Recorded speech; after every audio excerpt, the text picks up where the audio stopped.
ça rend le film encore plus puissant. Alors on peut aussi juste voir un film sans en connaître l'histoire, évidemment, heureusement c'est d'abord de l'émotion, mais quand on creuse un peu, on est d'autant plus touché par les parcours et par aussi les difficultés qu'ont souvent les réalisateurs à monter leurs films. Donc ça c'était une belle découverte, donc j'ai apprécié ça.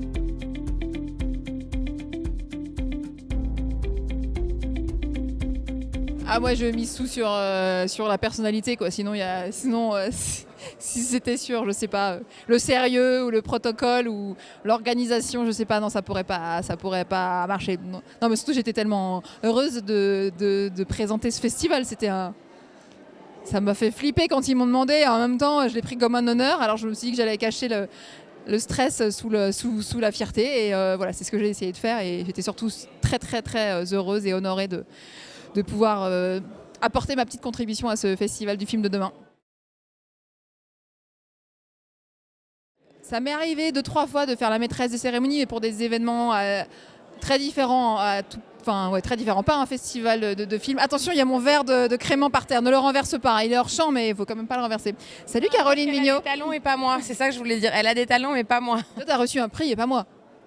Ouais, prix du meilleur scénario pour Caroline Vigneault. Pour Flashback et franchement je suis très contente que tu aies ce prix. Moi aussi. Merci. Et alors je tiens à le dire parce qu'elle nous a accueillis avec beaucoup de bonté, de générosité dans ce festival, c'était génial et tu as été merveilleuse et on te l'a pas assez dit, donc c'est pour ça que je me suis un peu fait un hacking de trucs pour te dire merci et t'embrasser. Merci. Et je vais embrasser Pauline Lefebvre, ça va une avec toi. Merci Caroline. Ouais. Non mais j'en menais pas large, faut dire. J'en menais pas large et ça s'est peut-être un petit peu vu du coup. Merci aux équipes, ils ont tous été super. Alors ils me l'ont proposé autour de leur table de cuisine dans leur maison près de Sancerre. Moi j'habite pas très loin, j'habite dans Lyon et la plupart du temps et ils m'ont demandé ça et vraiment je m'y attendais pas du tout. Ils m'ont dit pour le festival et tout, on aimerait bien que tu présentes et tout et vraiment j'ai mis un petit moment avant de comprendre ce que ça voulait, et là je me suis dit oui mais je sais pas, peut-être je suis pas sûre de savoir faire ça. En même temps ils me demandent, je peux pas leur dire non, donc j'ai dit ouais peut-être si ouais et puis oui et puis ça s'est rapproché, l'échéance s'est rapprochée et là j'ai compris que ça allait être assez prenant, qu'il allait y avoir 9 films en compétition à présenter avec des équipes à interroger et puis une ouverture, une clôture et puis plein de choses et c'était réjouissant à préparer. Ce qui a été compliqué, c'est que moi j'ai 2 petits bébés et que regarder un film en entier sans interruption, ça m'était pas arrivé depuis très longtemps et qu'il fallait que je voie les films, au moins les films en compétition avant pour pouvoir préparer les interviews. Donc réussir à voir ces 9 films, même si c'était que sur mon ordinateur et pas sur un grand écran, ce que je regrette un peu, j'aurais aimé, il y a vraiment certains, j'aurais aimé les revoir, j'ai pas eu le temps de les revoir sur grand écran ici, mais de les voir en entier sans mettre pause ou sans avoir des interruptions sonores de la part de 2 petits bébés. Donc ça, c'était dur, mais ça a été fait. Et puis après, de travailler un peu la préparation, les interviews. Et ce que j'ai réalisé, c'est quand on s'intéresse un peu à la jeunesse d'un film, à comment le réalisateur est venu à parler de ce sujet-là, comment il a trouvé tel ou tel comédien, on ne peut que aimer le film davantage.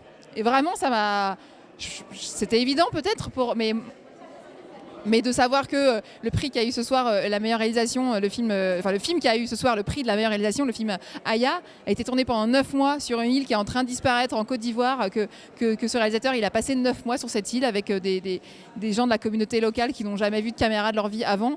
Ça rend le film encore plus puissant. Alors on peut aussi juste voir un film sans en connaître l'histoire, évidemment, heureusement c'est d'abord de l'émotion, mais quand on creuse un peu, on est d'autant plus touché par les parcours et par aussi les difficultés qu'ont souvent les réalisateurs à monter leurs films. Donc ça c'était une belle découverte, donc j'ai apprécié ça. On devrait tous faire ça finalement avant d'aller voir un film, se renseigner peut-être sur l'historique, sur pourquoi ce casting, pourquoi cette histoire. Alors, le truc de Néné Superstar, c'est que c'est le dernier film à être projeté, le dernier film que j'allais présenter. Je commençais à prendre un peu la confiance et je me suis dit, allez, je vais le revoir. Parce que je l'avais vu sur mon petit écran d'ordinateur, je me suis dit, le revoir sur un grand écran, ce serait l'occasion de prendre une deuxième claque. Et je me suis pris une deuxième claque, effectivement. Et donc, enchaîner direct avec l'interview, un petit peu posée, où on est censé poser des questions un peu calmement, sans être débordé par l'émotion, c'était un peu difficile. Oui, j'avoue, je me suis fait prendre par l'émotion du film. Mais c'est ce qu'on veut quand on va dans une salle de cinéma, ou même quand on regarde un film d'ailleurs. Et ça a bien marché, je crois, pendant ce festival. L'émotion a bien gagné. Il y a eu des tsunamis là, après pas mal de projections. Il y a évidemment plein de moments que moi j'ai pas vécu. Il se passait tellement de choses en même temps. C'est vrai que la volonté de Louis Julien, Mathieu et Camille de passer les films 3 fois, des films en compétition, ils passaient 3 fois pendant le festival pour vraiment permettre au maximum de gens de pouvoir voir les films. Donc j'ai pas pu assister au masterclass par exemple. J'aurais aimé écouter Julie Ferrier ou Louis Julien parler de leur métier. Et puis qu'est-ce que à titre personnel. Il y a plusieurs films qui ont été projetés pour la première fois, vraiment en avant-première, de chez Avant-Première, ici à Vierzon, notamment Brillante, qui a reçu le prix du public ce soir. Et non seulement le public voyait le film pour la première fois, mais ses comédiennes et son comédien voyaient le film pour la première fois. Donc vous imaginez, vous jouez dans un film, vous mettez beaucoup de votre cœur, et dans ce film-là en particulier, il y a vraiment, c'est une histoire incroyable d'une équipe de femmes de ménage qui se retrouvent à lutter contre l'oppression, avec parmi ces femmes de ménage une femme qui ne sait pas lire et dont c'est le secret évidemment. Enfin pas évidemment, mais dont c'est le secret. Et l'histoire, elle est très belle, très forte. Céline Salette qui porte le film. Il y a Julie Ferrier qui est là ce soir, et aussi Camille Lelouch, Souad Amadou et Thomas Juria, voilà, je cherchais son nom, qui est là ce soir aussi, qui joue le fils de Céline. Donc Céline, Julie et Thomas ont découvert le film en même temps qu'il était projeté. Bravo Thomas. Donc après la séance, d'arriver avec le micro et de dire alors comment vous vous sentez, j'avais l'impression d'être Nelson Montfort, vous savez, après je sais pas quelle compétition olympique ou je sais pas quoi, genre aller voir un sportif qui est tout suant, qui est encore dans l'émotion, qui est perché dans l'adrénaline et dans la joie et en même temps dans la fatigue aussi, et d'aller leur tendre le micro et dire alors comment ça va. Et ben voilà, c'était à peu près ça. À ce moment-là, il était incroyable. Et puis là, il y a eu des témoignages dans le public aussi, des gens qui ont été vraiment touchés par le film et qui en ont parlé avec leur expérience aussi, notamment une femme qui a parlé de sa vie à elle, elle a trouvé beaucoup d'écho dans le film. Et il y a eu plein de projections où il y a eu cet effet. Le film d'Hakim Isker qui a eu le prix du meilleur film.